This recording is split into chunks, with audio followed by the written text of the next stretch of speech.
At exactly 2:43 a.m. on May 24, 2025, deep in the occupied Zaporizhia Oblast of southeastern Ukraine, a quiet but high-stakes mission was already in motion. The target: an 8-car Russian fuel train traveling along the Verny-Tokmak to Malachansk railway corridor, of the most critical logistics arteries supplying Russian forces in the south. The stakes could not have been higher. That train was hauling an estimated 2 million pounds of diesel fuel, enough to keep 2 full Russian battalion-sized units operational for an entire week. In a war where fuel equals movement, and movement equals survival, this was more than a train. It was a lifeline. Ukraine's military intelligence had been tracking this specific convoy for nearly 3 days, watching its loading cycles, route, and timing. The Verny-Tokmak-Malachansk Railway wasn't just a supply line, it was a battlefield asset. A moving target that symbolized Russia's attempt to maintain forward momentum under increasingly difficult conditions. The route was deliberately chosen for its vulnerability.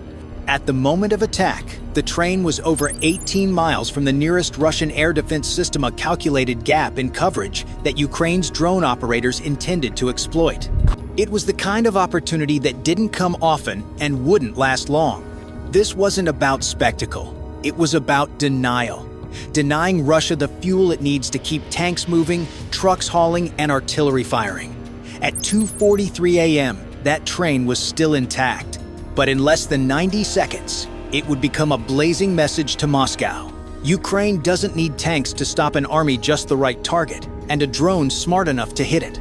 Just moments after the clock struck 2:43 a.m., Ukraine's drone strike team began executing a precision hit not on soldiers, but on fuel. The 8-car train moving through Zaporizhia wasn't just another piece of rail traffic. It was carrying nearly 1.2 million pounds of diesel, the equivalent of 168,000 gallons, enough to keep 2 Russian battalions operational for 7 days in active combat. But this wasn't just about the fuel, it was about the artery. The Verny-Tokmak to Malachansk Railway is more than steel tracks and locomotives.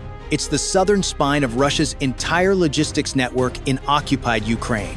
Every shell fired, every armored vehicle deployed, every resupply convoy that moves through the Zaporizhia front is, in some form, tied to this corridor.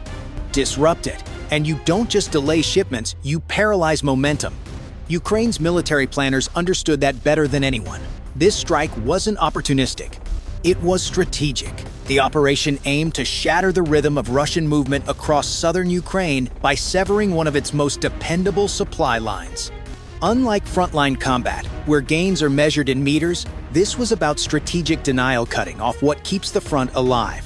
By targeting a high-volume mobile fuel source along an exposed stretch of railway, Ukraine sought to collapse more than just a train. The real goal was to collapse confidence, to remind Moscow that even deep behind what it considers secure lines, nothing is untouchable. Within seconds, what was once a symbol of logistical strength would become a burning bottleneck, throwing Russian timetables into chaos sand, putting the entire Zaporizhia offensive on shaky ground. To execute a hit on one of Russia's most critical supply arteries, Ukraine didn't send tanks or missiles. Instead, it sent 5 drone nests, small in size, but devastating in purpose.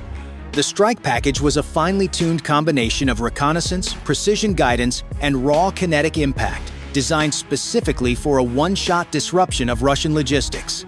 At the heart of the operation was a DJI Mavic 3, but not the kind you can pick up off the shelf. This version had been modified in the field with thermal imaging cores, extended 56x digital zoom, and firmware that allowed it to evade Russian aeroscope detection, a system built to locate and neutralize commercial drones. From nearly 5 miles out, the Mavic served as the eye in the sky, identifying the train's heat signature and transmitting real-time coordinates to the strike team. Then came the heavy hitters. 3 Ukrainian-built FPV attack drones, custom designed for single-use strikes. Equipped with 7-inch propellers and 2,807 class brushless motors, each drone could generate over 5.5 pounds of thrust per motor, allowing them to reach speeds exceeding 87 miles per hour.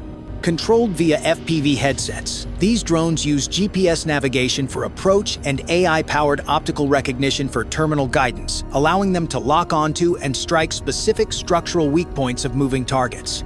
A fifth drone-a-second Mavic remained on standby, ready to take over reconnaissance if the primary was compromised.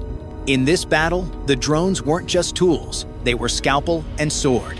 Fast, smart, and nearly invisible, this fleet was built not to survive, but to strike once, and strike true. And as the fuel train rolled toward its fate, every rotor in the sky was already whispering, "The line ends here." What made these drones more than flying machines was the intelligence packed into every circuit board. Following their high-speed approach described in Part 3, each Ukrainian FPV strike drone transitioned from human-guided flight to near-total autonomy in the final seconds. This wasn't guesswork, it was mathematics, vision, and machine learning in synchronized motion. For most of the journey, the drones relied on encrypted GPS navigation, staying on course with satellite precision. But precisely 15 seconds before impact, they switched to AI-powered optical guidance. Using high-resolution cameras and image recognition algorithms trained on Russian rolling stock, the drones were able to visually identify fuel tank cars based on structural geometry, reflective heat signatures, and known visual marker 7 while traveling over 85 miles per hour. But it wasn't just about hitting a target, it was about surviving the digital battlefield. Russian forces deployed GPS spoofing and signal jamming using mobile electronic warfare units. These tactics aimed to confuse drones into navigating off-course or crashing. Ukraine's answer? Inertial measurement units, IMU's internal systems, using gyroscopes and accelerometers to track position and direction without relying on external signals. If GPS data didn't match inertial movement, the drone ignored the satellite and trusted its own sensors. Even if communication with the operator was cut, the drone continued toward its target, independently identifying and adjusting for movement, elevation, and angle. It wasn't just flying blind, it was flying smart. This dual-mode targeting GPS plus AI plus IMU gave Ukraine's drones the resilience to adapt in real time, defeating one of Russia's most advanced defensive strategies. These weren't kamikaze drones, they were autonomous precision weapons, guided not just by remote hands, but by battle-hardened algorithms that refused to miss. As Ukraine's AI-guided drones raced toward the target, Russian defenses didn't sit idle. Roughly 2 miles from the impact zone, a LER-3 electronic warfare system activated. Mounted on a mobile Kamaz truck, the LER-3 began flooding the airwaves with powerful broadband jamming signals, designed to blind and confuse any unmanned aerial vehicle operating within a 20-mile radius. The system launched a dual assault, wide-spectrum jamming to drown out drone control frequencies, and GPS spoofing feeding false satellite data to trick drones into drifting off course or returning to base. Under ordinary circumstances, that kind of disruption would send most commercial drones spiraling into failure. But these weren't ordinary drones. As detailed in Part 4, the Ukrainian strike craft were built with multi-layered defense against electronic interference. When the LER-3 attempted to overwhelm the primary control band at 2.4 GHz, the drones automatically activated frequency-hopping spread spectrum, technology-changing frequencies over 2,000 times per second, darting between signal bands faster than Russian jammers could react. When the primary control channel degraded, the system seamlessly switched to L-band communication, maintaining encrypted control while the onboard AI system stayed locked on the target.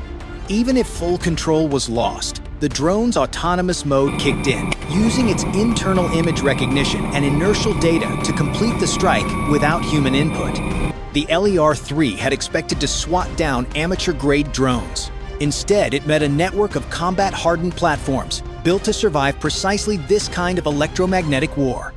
In the silent, invisible duel above the railway, it wasn't brute force that won, it was adaptation, algorithm, and resilience. And by the time Russian jammers realized the drones hadn't turned back, the third fuel car was already glowing white-hot in the thermal feed. Despite Russia's aggressive jamming efforts outlined in Part 5, the drones pressed one each, guided by a mix of AI, inertial navigation, and visual targeting. What followed wasn't just a successful strike. It was a synchronized sequence of destruction designed to paralyze Russia's logistics lifeline.